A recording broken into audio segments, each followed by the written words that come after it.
Price Lord. இந்த காலை நேரத்திலே என்னுடைய சமூகத்தில் உங்களை சந்தித்து நான் மிகவும் மகிழ்ச்சி அடைகிறேன். இந்த புதிய நாளிலே தேவன் நம்மோடு என்ன பேச போறாரு, நாளிலே எனக்கு என்ன வார்த்தை கொண்டு வருவாரு, நாளை எப்படி ஆசீர்வாதமா இருக்கும், நாளை எப்படிலாம் ரொம்ப ஸ்பெஷலா இருக்கும். ஏன்னா இந்த புதிய நாள் வந்து ஆண்டவருடைய சமூகத்தில் நம்ம ஆரம்பிக்கிறதே அது ஒரு தனி பாசிட்டிவ் வைப்னு சொல்லலாம். அது ஒரு நல்ல ஒரு எனர்ஜெட்டிக்கா இருக்கும். அந்த ஆண்டவருடைய சமூகத்தில் நம்ம ஆரம்பிக்கும் பொழுது அந்த நாள் நமக்கு ஒரு பெரிய பிளஸ்ஸா கிடைக்கும். ஒரு நல்ல ஒரு வைப்ல இருக்கும். சரிங்களா? சரி, இதனால தேவன் நம்ம என்ன வார்த்தை பேச போறோம் அப்படின்னு சொல்லி நம்ம எடுத்துக்கிறோம். செப்பனியர் நிறுவனம் 3ஆம் அதிகாரம் 20வது வசனத்தை நான் வாசிக்கிறேன், கேளுங்கள். அக்காலத்திலே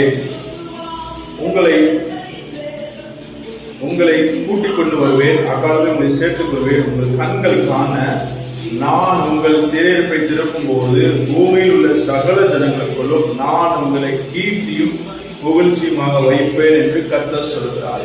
எனக்கு அன்பான தேவனுடைய பிள்ளைகளே, இந்த நாளிலே தேவன் உங்களை பார்த்து சொல்றார், நான் உன்னை கீர்த்தியும் புகழ்ச்சியுமாய் வைப்பேன். ஆமே. நீங்க இதுக்கு மேல வசனத்தை நீங்க வாசிச்சு பாத்தீங்கன்னா உங்களுக்கு தெரியும்.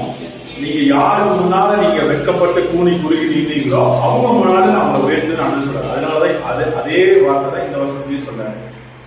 செப்பனியர் 3ஆம் அதிகாரம் 20வது வசனத்துல அதே வார்த்தை சொல்றாரு, சகல ஜனங்களுக்குள்ளும் நான் உங்களை கீர்த்தி புகழ்ச்சியுமாய் வைப்பேன். பயப்படாதீங்க, சோர்ந்து போகாதீங்க. ஐயோ ஒண்ணுமே நடக்கலையே, இந்த வருஷம் 8 மாசம் வந்துருச்சு, இன்னும் ஒரு அற்புதம் கூட நடக்கலையே, ஒரு அதிசயம் நடக்கலையே சொல்லி அவளோட நீ எதிர்பார்த்து கொண்டு இருக்கலாம், கலங்கி கொண்டு இருக்கலாம், ஒரு கேள்வி கூட இருக்கலாம். ஆண்டவர் எனக்கு வாக்கு கொடுத்துட்டாரு. நிச்சயமா சொல்றேன், வானம் பூமி ஒன்று போனாலும் அவரோட வாக்கு ஒரு நாள் ஒழித்து போக.